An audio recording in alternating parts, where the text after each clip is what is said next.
Hello friends, welcome back to our channel. So today आज इस topic को हम कवर करेंगे। इस सीरीज ऑफ लेक्चर में हमने क्या क्या देखा। यहाँ हम लोगों ने स्टार्ट करा। पहले लेक्चर में हम लोगों ने सेल, उसकी डिस्कवरी और थ्योरी पढ़ी। उसके दूसरे लेक्चर में हम लोगों ने ओवरव्यू पढ़ा। आज इस सीरीज का थर्ड लेक्चर है और आज हम लोग प्रोकैरियोटिक सेल के बारे में पढ़ेंगे। जैसा कि इससे प्रीवियस लेक्चर में मैंने आपको ओवरव्यू जब दिया था तो बताया था कि कैसे सेल, क्योंकि यहाँ पे हम सेल की बात कर रहे हैं तो प्रोकैरियोटिक हम सेलुलर बेसिस पे उसको समझने की कोशिश करेंगे, ये ऑर्गेनिजम्स कैसे होते हैं। तो कल जो मैंने इससे पहले वाले लेक्चर में आपको जो ओवरव्यू दिया था कि कैसे न्यूक्लियस के बेसिस पे वो डिफरेंशिएट हुए हैं और डिफरेंसेस बताए थे प्रोकैरियोटिक और यूकैरियोटिक ऑर्गेनिजम्स के बारे में, तो आज उन्हीं में से प्रोकैरियोटिक ऑर्गेनिजम्स को हम लोग थोड़ा डिटेल में देखेंगे। तो आज इस लेक्चर में हम लोग प्रोकैरियोटिक के बारे में पढ़ेंगे। प्रोकैरियोटिक ऑर्गेनिज्म, प्रोकैरियोटिक सेल, उसको हम लोग डिटेल में देखेंगे। जैसा कि मैंने आपको पहले बताया था कि अगर आपको बायोलॉजी समझनी है तो उसको ब्रेक करिए वर्ड को, तो आप उस आसानी उसके कॉन्सेप्ट को समझ सकेंगे। वैसे ही प्रो मतलब होता है प्रिमिटिव, प्रो मतलब होता है प्रिमिटिव। इससे पहले वाले लेक्चर में भी मैंने आपको ये चीज बताई थी, प्रो प्रिमिटिव। और कैरियोटिक मतलब होता है न्यूक्लियस, यानी जो प्रिमिटिव यानी पुराने जो न्यूक्लियस, जो पुराने ऑर्गेनिजम्स थे उनके न्यूक्लियस के बेसिस पे हम लोगों ने इसकी डिस्कवरी करी थी कि कैसे यूकैरियोटिक ऑर्गेनिज्म से अलग हैं। अब हम लोग इसके कुछ एग्जाम्पल्स देख लेते हैं कि हमें पता तो चले कि हमारे सराउंडिंग में वो कौन से ऑर्गेनिजम्स हैं जो प्रोकैरियोटिक सेल के अंदर आते हैं। तो माइकोप्लाज्मा, ये एग्जाम्पल्स हैं हमारे प्रोकैरियोटिक सेल के। माइकोप्लाज्मा, जब हम इसकी साइज के बारे में बताया था तो आपको बताया था कि सबसे स्मॉलेस्ट शेप एंड साइज, आपको जब बताया था तब बताया था कि सबसे स्मॉलेस्ट सेल कौन से हैं, तो ये माइकोप्लाज्मा ही सबसे स्मॉलेस्ट सेल हैं, 0.03 माइक्रोमीटर, और ये कैसे हैं, एक प्रोकैरियोटिक सेल हैं। दूसरे हैं हमारे PPLO, ये क्या है, pleuro pneumonia like organism, pleuropneumonia like organism. ये हमारे दूसरे एग्जाम्पल हो गए प्रोकैरियोटिक बैक्टीरिया, प्रोकैरियोटिक सेल के। इसका साइज कितना होता है, ये हमारे थोड़े से माइकोप्लाज्मा से बड़े होते हैं। इसका साइज है हमारा 0.1 माइक्रोमीटर।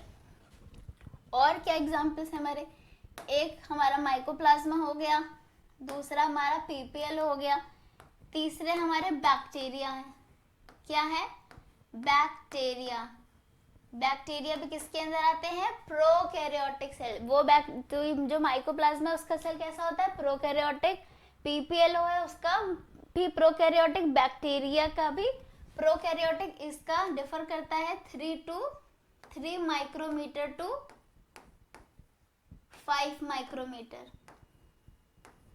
और कौन से हैं, और है हमारे blue green algae, blue green algae, blue green algae. इसको हम लोग साइनोबैक्टीरिया भी कहते हैं। इसको हम लोग क्या कहते हैं, साइनोबैक्टीरिया। तो ये हमारे कुछ एग्जाम्पल्स हो गए। जब हम लोग बायोलॉजिकल क्लासिफिकेशन पढ़ेंगे तो उसमें हम देखेंगे कि कैसे RH विटेकर ने जितने भी ऑर्गेनिजम्स है लोअर से हायर तक उसको एक कैटेगरी में डिवाइड करा है।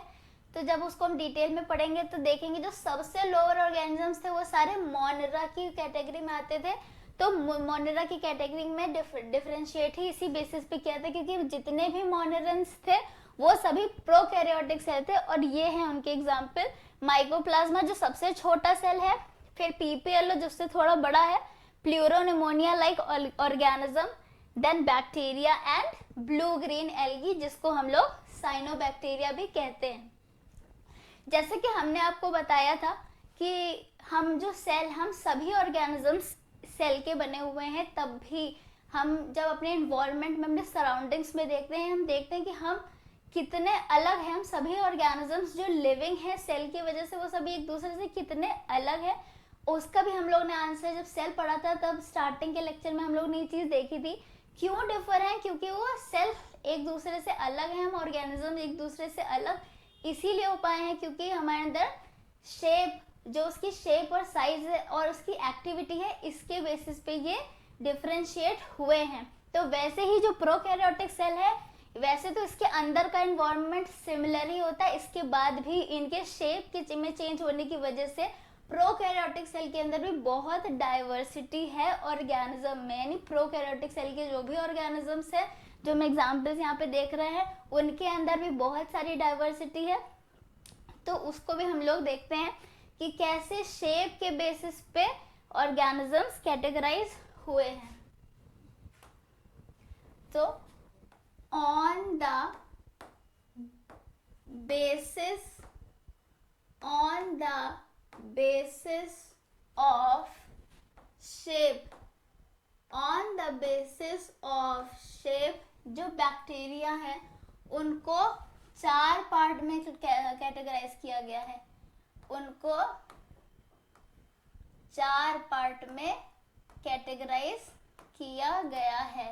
कौन कौन से हैं वो, हम लोग इसको देखेंगे। कौन कौन से बैक्टीरिया हैं वो?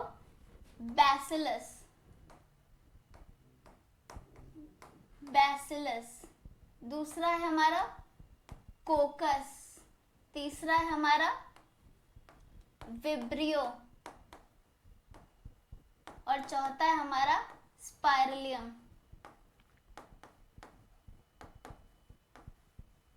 तो on the basis of shape के बेसिस पे प्रोकैरियोटिक सेल को भी 4 पार्ट में डिवाइड किया गया है। कौन? बैसिलस। ये कैसे होते हैं? 4 पार्ट में डिवाइड किया है। जो बैसिलस थे वो किस शेप के थे? जो बैसिलस वाले बैक्टीरिया थे वो किस शेप के थे? रॉड। तो जितने भी हमारे प्रोकैरियोटिक सेल हैं, जितने भी प्रोकैरियोटिक ऑर्गेनिजम्स हैं, जो रॉड लाइक स्ट्रक्चर होते हैं, उन्हें किस कैटेगरी में रखा गया? बैसिलस। जो कोकस का स्ट्रक्चर कैसा था? स्फेरिकल। जो कोकस थे हमारे वो किस शेप के थे? स्फेरिकल। विब्रियो कैसे थे हमारे? कॉमा शेप के थे। विब्रियो कैसे थे? कॉमा। और स्पाइरलियम कैसे थे? स्पाइरल। कैसे थे ये? स्पाइरल। तो जो बैसिलस थे वो कैसे थे? रॉड लाइक स्ट्रक्चर था उनका, ये ऐसे गोल गोल स्फेरिकल। कोकस हमारे स्फेरिकल के थे, स्फेरिकल शेप के थे। जो विब्रियो था वो कैसा था? कॉमा लाइक स्ट्रक्चर था। कैसा स्ट्रक्चर था? कॉमा लाइक स्ट्रक्चर था। और स्पाइरलियम का कैसा? ऐसा स्पाइरल शेप के थे ये। तो हमने देखा कि शेप के बेसिस पे बैक्टीरिया को कितने पार्ट में क्लासिफाई किया गया? 4 पार्ट में। कौन कौन से हैं? वो हैं बैसिलस जो कि रॉड शेप के हैं, कोकस जो कि स्फेरिकल शेप के हैं, विब्रियो जो कि कॉमा शेप के हैं, और स्पाइरलम जैसे स्पाइरल शेप के हैं।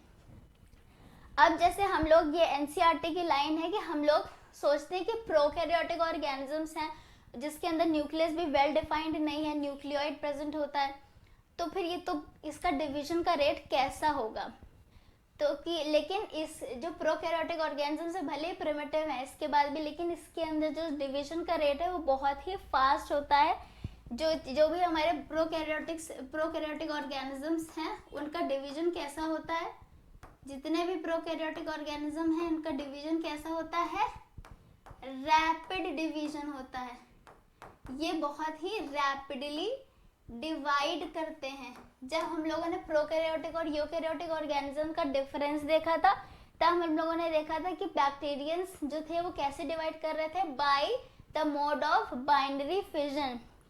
अब इसका कॉन्सेप्ट समझते हैं कि इतनी जल्दी रैपिड डिवीजन क्यों होता है। क्योंकि हम लोग ने जब डिफरेंस देखा था तो जो प्रोकैरियोटिक ऑर्गेनिजम्स थे उनका साइज बहुत ही छोटा था कंपेरेटिवली टू यूकैरियोटिक सेल। जो यूकैरियोटिक सेल थे वो कंपैरेटिवली काफी बड़े थे, वो 10 to 100 माइक्रोमीटर के थे, और जो प्रोकैरियोटिक थे वो बहुत ही छोटे थे, 0.2 to 20 माइक्रोमीटर अप्रॉक्स वैल्यू थी इनकी।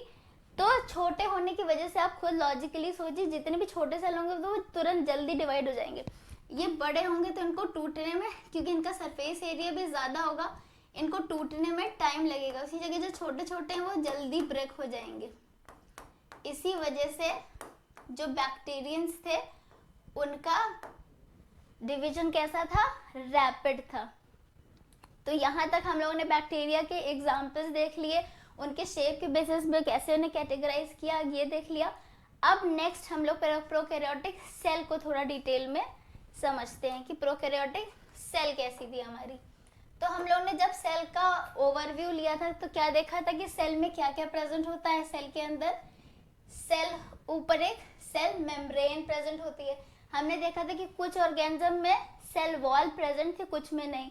तो प्रोकैरियोटिक केस में हम लोग ने देखा था इसमें बहुत ही कॉम्प्लेक्स, सिंपल नहीं, बहुत ही कॉम्प्लेक्स सेल वॉल प्रेजेंट थी। और क्या प्रेजेंट था इसके अंदर, और इसके अंदर प्रेजेंट था क्या, साइटोप्लाज्म, जिसको हमने बोला था कि main arena of cellular activity है, क्योंकि जितने भी केमिकल रिएक्शंस होते हैं हम लोग को लिविंग स्टेट में बनाए रखने के लिए, वो सभी कहाँ होते हैं, साइटोप्लाज्म में। तो साइटोप्लाज्म हर सेल में, हर ऑर्गेनिजम्स के सेल में प्रेजेंट होगा। तो क्या देखा हम लोगों ने, इसके अंदर क्या था, इसके अंदर सेल, प्रोकैरियोटिक सेल में सेल वॉल थी, और वो भी कैसी, कॉम्प्लेक्स। और क्या देखा, और इसके अंदर क्या था, सेल मेम्ब्रेन था। सेल मेम्ब्रेन जितने भी ऑर्गेनिज्म है सबके अंदर प्रेजेंट होगी। और क्या देखा, अंदर क्या था, साइटोप्लाज्म था। क्या था, साइटोप्लाज्म था।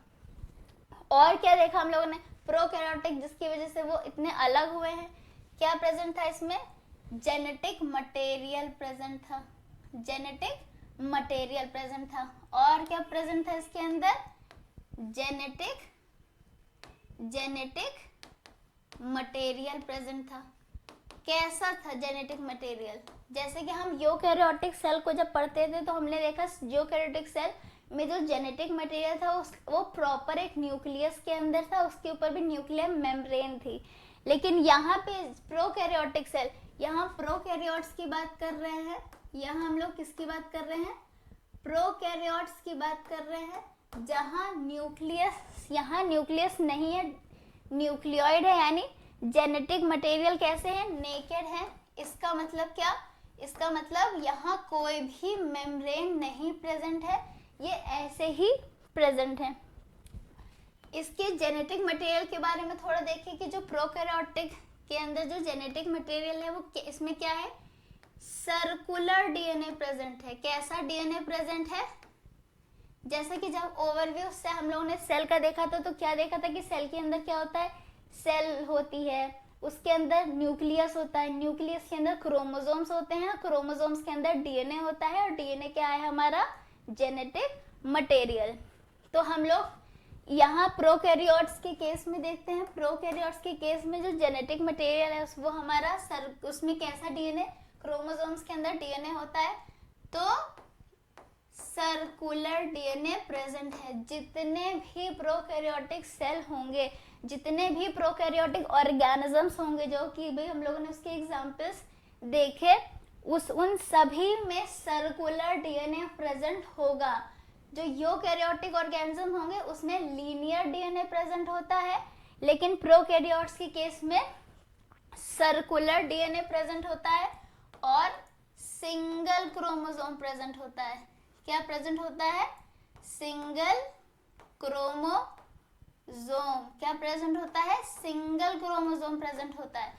जितने भी हायर ऑर्गेनिजम्स हैं, यानी यूकैरियोटिक ऑर्गेनिज्म, प्रोकैरियोट से तो हायर ही हुए, उन सभी में हम सब में कितने सारे क्रोमोसोम्स प्रेजेंट होते हैं, 23 सेट्स ऑफ क्रोमोसोम, किसी में और ज्यादा होते हैं। लेकिन जो प्रोकैरियोटिक सेल है उसमें सिंगल क्रोमोसोम, ये बहुत इंपॉर्टेंट पार्ट है, ये आपको याद रखना है, कॉन्सेप्ट बिल्डअप में भी हेल्प करेगा आगे जब आप और इसके बारे में डिटेल में पढ़ेंगे। तो जो भी प्रोकैरियोट्स के जो हमारा जेनेटिक मटेरियल है वो कैसा होता है, नेकेड, यानी उसके ऊपर कोई लेयर नहीं प्रेजेंट है, और उसमें जो डीएनए होता है वो कैसा, उसमें जो क्रोमोसोम है सिंगल, सिर्फ एक ही क्रोमोसोम प्रेजेंट होता है, और उसके अंदर जो डीएनए है वो कैसा होता है, सर्कुलर होता है। तो ये हमारे जीनोमिक है, ये हमारे जीनोमिक डीएनए है, यानी जीनोमिक मटेरियल है हमारा। और हम लोगों ने इसके अंदर क्या ऑब्जर्व करा, और हम लोगों ने इसके अंदर ऑब्जर्व करा अपार्ट फ्रॉम दिस क्रोमोसोम एक एक्स्ट्रा क्रोमोसोमल मटेरियल, एक small DNA, circular DNA present है। हम लोगों ने क्या देखा, सेल के अंदर, प्रोकैरियोटिक सेल के अंदर देखा कि इसमें एक स्मॉल सर्कुलर डीएनए प्रेजेंट है, और जो कि प्रोकैरियोटिक ऑर्गेनिज्म को एक स्पेशलाइज्ड फिनोटाइपिक कैरेक्टर प्रोवाइड कर रहा है। तो इसमें हम लोगों ने क्या देखा, ये क्या थे, इसमें देखा ये स्मॉल डीएनए थे। कैसे थे ये, स्मॉल सर्कुलर डीएनए था। क्या था ये, small circular DNA apart from main chromosome. तो ये एक एक्स्ट्रा क्रोमोसोमल मटेरियल था, क्योंकि डीएनए कहाँ होंगे, क्रोमोसोम में। तो क्या था, ये एक extra chromosomal material, extra chromosomal material, जो कि क्या करता था, सेल्फ रेप्लिकेट, अपने आप को रेप्लिकेट खुद ही कर लेता था। और क्योंकि मेन तो डीएनए यही है, मेन तो हमारा जेनेटिक मटेरियल यही है, तो ये हमारे जीनोमिक डीएनए हो गए। लेकिन ये जो भी थे, ये जो हमारा था एक्स्ट्रा क्रोमोसोमल मटेरियल था, ये नॉन जीनोमिक था। इसको हम लोग जीनोमिक मटेरियल नहीं कहेंगे। तो ये क्या था, ये एक्स्ट्रा क्रोमोसोमल मटेरियल था हमारा, क्या था, ये थे हमारे प्लाज्मिड, ये क्या थे, हमारे प्लाज्मिड थे। तो हम लोगों ने प्रोकैरियोटिक सेल में देखा कि इसके ऊपर सेल वॉल है, जो कि कैसी है, कॉम्प्लेक्स है, अंदर सेल मेम्ब्रेन प्रेजेंट है, उसके अंदर साइटोप्लाज्म है, एक जेनेटिक मटेरियल प्रेजेंट है जो कि नेकेड है, जिसमें एक ही क्रोमोसोम होता है और सर्कुलर डीएनए होते हैं, और ये क्या है, हमारे जीनोमिक मटेरियल है। उसके साथ हम लोगों ने देखा एक एक्स्ट्रा इसके अलावा एक स्मॉल सर्कुलर डीएनए प्रेजेंट था। ये कैसा था, एक्स्ट्रा क्रोमोसोमल मटेरियल था, क्योंकि अपार्ट फ्रॉम क्रोमोसोम एक और चीज, एक और क्रोमोसोम का मटेरियल यहाँ पे था, जिसमें स्मॉल सर्कुलर डीएनए था। और इसकी कैरेक्टरिस्टिक फीचर था कि ये अपने आप को खुद ही रेप्लिकेट कर लेता था। इसका नाम दिया क्या, प्लाज्मिड। प्लाज्मिड के और क्या क्या इंपॉर्टेंट फंक्शन हैं जो कि प्रोकैरियोटिक को स्पेशलाइज्ड बनाते हैं। तो जो हमारे प्लाज्मिड थे, प्लाज्मिड का जो फंक्शन देखते हैं, तो जो हमारे प्लाज्मिड थे, यह बात हो गई किसकी, प्लाज्मिड की। प्लाज्मिड के हम फंक्शन क्या देखते हैं, ये क्या प्रोवाइड करता है, एंटीबायोटिक रेजिस्टेंस प्रोवाइड करता है। क्या प्रोवाइड करता है, एंटीबायोटिक रेजिस्टेंस। क्या प्रोवाइड करता है, antibiotic resistance, antibiotic resistance provide करता है। क्योंकि जब हम लोग इसको ऑब्जर्व करे थे तो ये अलग से एक मटेरियल प्रेजेंट था जो और यूकैरियोटिक सेल में नहीं है। तो ये इसने क्या प्रोवाइड किया, एक स्पेशलाइज्ड फिनोटाइपिक कैरेक्टर प्रोवाइड किया। फिनोटाइपिक जिसे हम देख सकते हैं, फिनोटाइपिक कैरेक्टर प्रोवाइड किया। क्या प्रोवाइड किया, एक स्पेशलाइज्ड फिनोटाइपिक कैरेक्टर प्रोवाइड किया। और क्या काम किया इसने, जो हमारे प्लाज्मिड थे, स्मॉल सर्कुलर डीएनए थे, एक्स्ट्रा क्रोमोसोमल मटेरियल, ये कुछ इनकी प्रॉपर्टी थी। ये क्या थे, प्लाज्मिड्स क्या थे, स्मॉल सर्कुलर डीएनए थे, apart from main chromosome extra chromosomal material थे और सेल्फ रेप्लिकेट कर लेते थे। तो ये हमारे कैसे नॉन जीनोमिक पार्ट थे। और इसके फंक्शन क्या थे, ये क्या क्या हेल्प करते थे सेल के अंदर, एंटीबायोटिक रेजिस्टेंस प्रोवाइड करते थे, फिनोटाइपिक कैरेक्टर दिया था इन्होंने, और इन्होंने बैक्टीरियल ट्रांसफॉर्मेशन को मॉनिटर करते थे। ये bacterial transformation of foreign DNA, bacterial transformation of bacterial transformation of foreign DNA, foreign DNA. ये ट्रांसफॉर्मेशन प्रोसेस क्या होता है और ये प्लाज्मिड का प्रॉपर स्ट्रक्चर और इनका क्या रोल है, ये मेजरली हम लोग जब हायर क्लास में यानी 12th में जब हम लोग बायोटेक्नोलॉजी वाला पार्ट पढ़ेंगे तो वहाँ हम लोग इसको डिटेल में समझेंगे कि इसमें इसका एक्चुअली फंक्शन है क्या। एक ओवरव्यू ले लेते हैं कि बैक्टीरिया अपने अंदर जब दूसरे ऑर्गेनिजम्स के बैक्टीरिया को उस प्रोसेस को जब दूसरे ऑर्गेनिजम्स के जेनेटिक मटेरियल को अपने अंदर लेते हैं या अपने जेनेटिक मटेरियल को ट्रांसफर करके उसके अंदर जो चेंजेस हम ऑब्जर्व करते हैं, इस प्रोसेस को ट्रांसफॉर्मेशन कहते हैं। और ये बैक्टीरियंस में ही होता है क्योंकि करा कौन रहा है, प्लाज्मिड। और प्लाज्मिड कहाँ प्रेजेंट है, प्रोकैरियोट में। और ये एक स्पेशलाइज्ड फीचर है प्रोकैरियोटिक सेल का क्योंकि प्लाज्मिड प्रोकैरियोटिक के अलावा और कहीं भी नहीं प्रेजेंट होते हैं। ये प्लाज्मिड्स कहाँ प्रेजेंट होते हैं, सिर्फ एक्सक्लूसिवली इन प्रोकैरियोटिक सेल। तो ये कुछ और क्या क्या चीजें इसमें प्रेजेंट होती हैं। और हम लोगों ने क्या देखा, क्या प्रेजेंट था इसके अंदर, इसके अंदर प्रेजेंट थे राइबोसोम्स। क्या प्रेजेंट थे, कौन सा सेल ऑर्गेनेल प्रेजेंट था, इसके अंदर प्रेजेंट था राइबोसोम। क्यों क्यों ये एक सेल ऑर्गेनेल था जो इसके अंदर भी प्रेजेंट था क्योंकि ये एक ऐसा सेल ऑर्गेनेल है जिसके ऊपर कोई मेम्ब्रेन नहीं प्रेजेंट है। और इसके कुछ कैरेक्टरिस्टिक फीचर्स हम लोग देख लेते हैं। तो हम लोगों ने ये एक ओवरव्यू लिया इसके सेल का कि सेल इस प्रोकैरियोट्स में हमारे साथ रिवाइज करिए दोबारा क्या क्या चीजें प्रेजेंट है। सेल वॉल प्रेजेंट है, सेल मेम्ब्रेन प्रेजेंट है, साइटोप्लाज्म प्रेजेंट है। साइटोप्लाज्म भी प्रोकैरियोट्स यूकैरियोट्स दोनों के केस में होता है। इनका जेनेटिक मटेरियल कैसा होता है, नेकेड होता है। और इसके जेनेटिक मटेरियल में सर्कुलर डीएनए प्रेजेंट होता है और सिर्फ एक ही क्रोमोसोम होता है और इसको हम लोग जीनोमिक कहते हैं, जीनोमिक मटेरियल कहते हैं। क्रोमोसोम्स तो इसके अंदर भी है जो हमारे, और जो दूसरा हमने देखा एक एक्स्ट्रा मटेरियल प्रेजेंट था क्रोमोसोमल मटेरियल जिसका नाम हम लोग ने प्लाज्मिड रखा था। ये कैसा था, इसमें स्मॉल सर्कुलर डीएनए थे। अपार्ट फ्रॉम मेन क्रोमोसोम एक और क्रोमोसोमल मटेरियल था इसलिए इसको हम लोग ने एक्स्ट्रा क्रोमोसोमल मटेरियल कहा। ये अपने आप को रेप्लिकेट कर देता था और ये क्या थे, नॉन जीनोमिक थे। ये हमारे क्या थे, ये प्लाज्मिड याद रखिएगा, कंफ्यूज मत होइएगा, ये नॉन जीनोमिक मटेरियल है। ये क्या है, नॉन जीनोमिक मटेरियल। तो कभी भी अगर जीनोमिक अगर आपसे क्वेश्चन पूछा गया और इसकी प्रॉपर्टी पूछी गई या फंक्शन इससे पूछा गया तो ये याद रखिएगा, कंफ्यूज मत होइएगा। अगर जीनोमिक मटेरियल की बात हो रही है तो इसका मतलब मेन क्रोमोसोम की ही बात हो रही है। और इन्होंने अगर नॉन जीनोमिक मटेरियल मेंशन कर दिया है इसका मतलब यहाँ पे अब आप लोगों से प्लाज्मिड की बात करी गई है। और नेक्स्ट हम लोग देखते हैं इसके कुछ कैरेक्टरिस्टिक फीचर्स के बारे में। तो ये जो हमारे जो सेल है इसमें प्रोकैरियोटिक सेल है, इसमें दो कैरेक्टरिस्टिक फीचर्स हैं इनके। इसमें प्रेजेंट होता है मीजोजोम, इसके अंदर क्या प्रेजेंट होता है, मीजोजोम। कैरेक्टरिस्टिक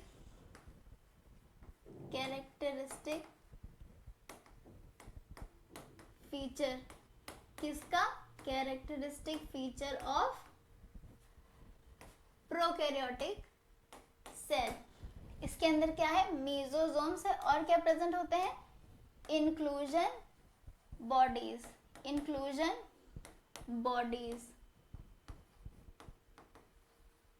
तो मीजोजोम्स इसमें क्या थे, जब हम लोग सेल मीजोजोम्स को हम लोग और डिटेल में पढ़ेंगे जब इसका हम लोग सेल एनवेलप और उसका स्ट्रक्चर देखेंगे। अभी एक ओवरव्यू ले लेते हैं कि जो हमारे सेल, ये हमारा बैक्टीरियल सेल है। बैक्टीरियल सेल के अंदर सेल मेम्ब्रेन प्रेजेंट है और इसी सेल मेम्ब्रेन में ऐसे धसे हुए, अंदर की तरह धसे हुए जो स्ट्रक्चर बने होते हैं यही होते हैं क्या, हमारे मीजोजोम। ये क्या है, हमारे मीजोजोम। ये बहुत ज़्यादा इम्पोर्टेंट रोल प्ले करते हैं प्रोकैरियोटिक सेल में क्योंकि यहाँ पे एक तरीके से ये इसमें पूछा गया है ये किसकी तरह बिहेव करते हैं, तो जैसे हमारे यूकेरियोटिक सेल में माइटोकॉन्ड्रिया, जब हम लोगों ने सेल ऑर्गेनेल पढ़ा था तो हम लोगों ने कई सेल ऑर्गेनेल्स में माइटोकॉन्ड्रिया भी देखा था। तो मीजोसोम्स प्रोकैरियोट्स के केस में एज अ माइटोकॉन्ड्रिया की तरह बिहेव करते हैं। So this is equivalent to analogous, so this is analogous to, so this is analogous to mitochondria. इस तरीके ये क्वेश्चन कई बार एग्जाम में पूछा गया है। आपसे कहा जाएगा कि प्रोकैरियोट्स के केस में एनालॉगस टू माइटोकॉन्ड्रिया कौन सा स्ट्रक्चर है, so that is mesosome. Analogous का मतलब होता है डिफरेंट स्ट्रक्चर सेम फंक्शन, कि वैसे माइटोकॉन्ड्रिया का स्ट्रक्चर तो डिफरेंट होता है, वो कुछ इस तरीके के होते हैं, लेकिन इसका स्ट्रक्चर डिफरेंट है, लेकिन फंक्शन इन दोनों का सेम है। तो जैसे माइटोकॉन्ड्रिया का रेस्पिरेशन फंक्शन होता है, इसके भी कई मल्टीपल फंक्शन है जिसमें से एक रेस्पिरेशन भी है। तो इसको हम लोग एनालॉगस टू माइटोकॉन्ड्रिया भी पढ़ते हैं। मीजोसोम्स और इसके सेल और इन सब के बारे में डिटेल में हम लोग आगे देखेंगे। और इसके कैरेक्टरिस्टिक फीचर क्या है, इसके अंदर क्या प्रेजेंट होता है, इंक्लूजन बॉडीज। इंक्लूजन बॉडीज क्या होती है, ये कैरेक्टरिस्टिक फीचर्स है जो प्रोकैरियोट्स में प्रेजेंट होंगे। और inclusion bodies reserve food material होता है जो कि एनर्जी प्रोवाइड करता है, एक रिजर्व फूड मटेरियल की तरह होता है प्रोकैरियोट्स के सेल में। नेक्स्ट हम तो एक और ओवरव्यू ले लेते हैं कि जो हमारी सेल होती है, जो प्रोकैरियोटिक सेल है, तो प्रोकैरियोटिक सेल में मैंने आपको बताया था कि 3 लेयर प्रेजेंट होती है। 3 लेयर प्रेजेंट होती है, कौन कौन सी है वो, 3 लेयर प्रेजेंट होती है, कौन कौन सी है वो,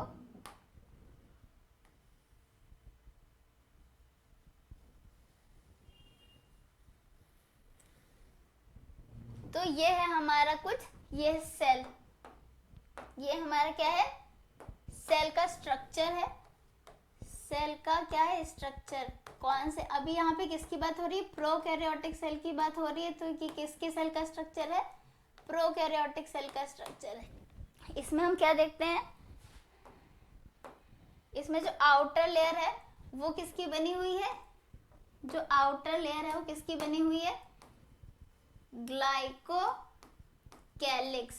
किसकी बनी हुई है, ग्लाइकोकैलिक्स की।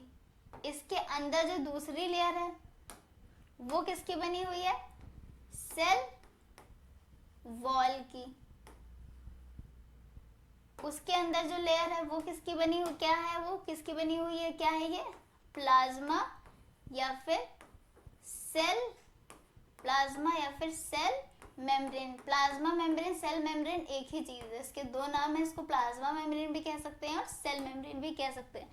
तो हम लोगों ने प्रोकैरियोट्स के केस में, तो हम लोगों ने किसके केस में, प्रोकैरियोट्स के केस में देखा, इसका जो सेल का स्ट्रक्चर था, जो आउटर लेयर था वो कैसा था, सबसे बाहर ग्लाइकोकैलिक्स की लेयर प्रेजेंट थी।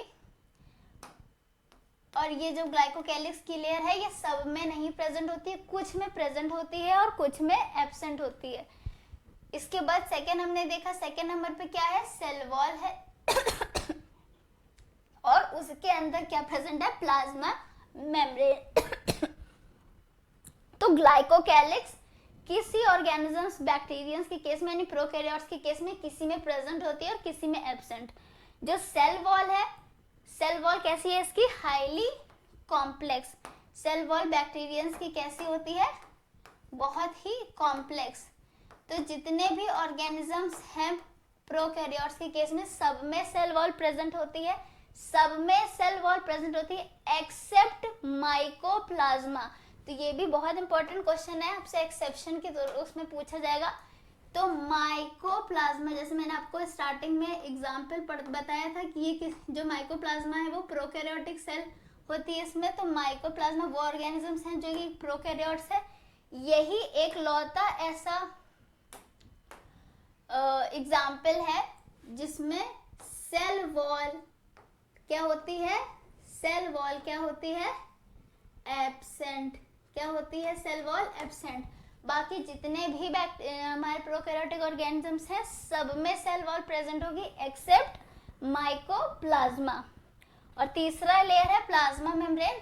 ये यूनिवर्सल है, ये जितने भी ऑर्गेनिजम्स हैं प्रोकैरियोट्स के सब में प्लाज्मा मेम्ब्रेन यानी सेल मेम्ब्रेन प्रेजेंट होती है।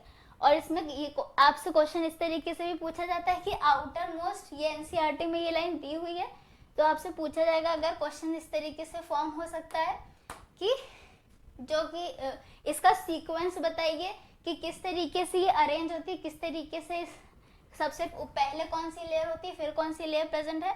तो सबसे पहले सबसे आउटर मोस्ट, ये कैसी है, आउटर मोस्ट लेयर है, कैसी है, आउटर मोस्ट लेयर है। तो सबसे पहले ग्लाइकोकैलिक्स प्रेजेंट होगी, उसके बाद सेल वॉल प्रेजेंट होगी और सबसे अंदर क्या प्रेजेंट होगी, प्लाज्मा मेम्ब्रेन। ये बहुत इंपॉर्टेंट क्वेश्चन है, कई बार इससे क्वेश्चन पूछा जा चुका है कि सबसे बाहर वाली लेयर क्या है, ग्लाइकोकैलिक्स, उसके अंदर वाली है सेल वॉल और सबसे अंदर वाली है क्या, प्लाज्मा मेम्ब्रेन या फिर सेल मेम्ब्रेन। ग्लाइकोकैलिक्स सब बैक्टीरिया में नहीं प्रेजेंट होती है, कुछ में प्रेजेंट होती है और कुछ में नहीं। और इसके ये सेल एनवेलप है हमारा। और इसके केस में भी ऑर्गेनिजम्स को दो पार्ट में डिवाइड किया गया है, जो नेक्स्ट क्लास में हम लोग इसको डिस्कस करेंगे। उसके बाद सेल वॉल प्रेजेंट होती है, सेल वॉल भी हर ऑर्गेनिज्म में प्रेजेंट होती है प्रोकैरियोट्स में एक्सेप्ट माइकोप्लाज्मा।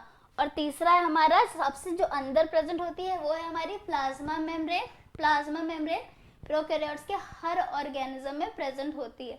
तो इसका स्ट्रक्चर जो हम लोग ने देखा है ये हमारा सेल एनवेलप और इसका स्ट्रक्चर है, जो इसको हम लोग आज हम लोगों ने इसका ओवरव्यू लिया है। नेक्स्ट वीडियो में इन सभी लेयर को हम लोग डिटेल में देखेंगे। अगर आपको ये हमारा लेक्चर आज का समझ में आया है और पसंद आया है तो प्लीज़ आगे के और इंटरेस्टिंग फैक्ट और इनके और कॉन्सेप्ट को अच्छे से समझने के लिए हमारे साथ जुड़े रहिए। Please like, share and subscribe to our channel. Thank you.